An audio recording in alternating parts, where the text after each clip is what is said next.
ได้อ้ายมาเสียใจหลายเดเป็นน้ำบุพังหรือว่าบุพเพเสียดายเดจนน้ำตาหล่นอ้ายมีเมียแล้วส่วนน้องแก้วมีแฟนทั้งคนกามมาเทพมันดนให้สองคนได้มาพบกันความหักสองเฮาเกินว่าหักนอกตำลาผู้บ่นอแก้วตาพบกันซามันทรมานยอมรับว่าผิดสองเฮาคิดแอบพบหากันจนน้ำตาน้องหน้าทุกวันพอสองเฮานั้นต่างมีเจ้าของ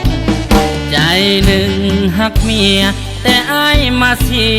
ยดายน้องผู้อยู่ผิดที่ผิดของใจมันหักน้องเจ้าหูบ่ลา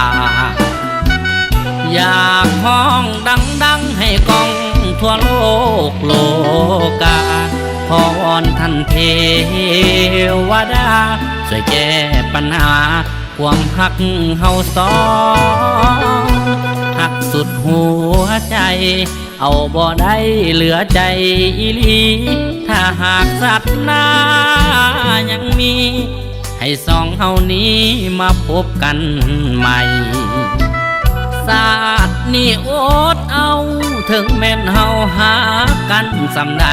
ให้น้องไปอยู่นำแฟนก็ได้อ้ายสิกลับไปหาพันละยา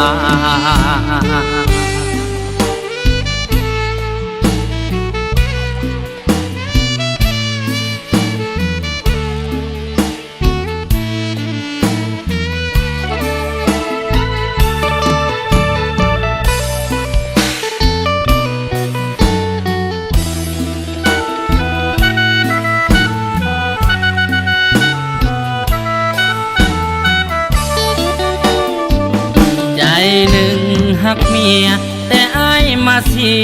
ยดายน้องผู้อยู่ผิดที่ผิดของใจมันหักน้องเจ้าหูบ่ลา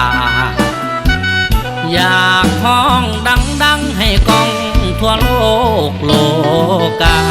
ขอวอนท่านเทวดาช่วยแก้ปัญหา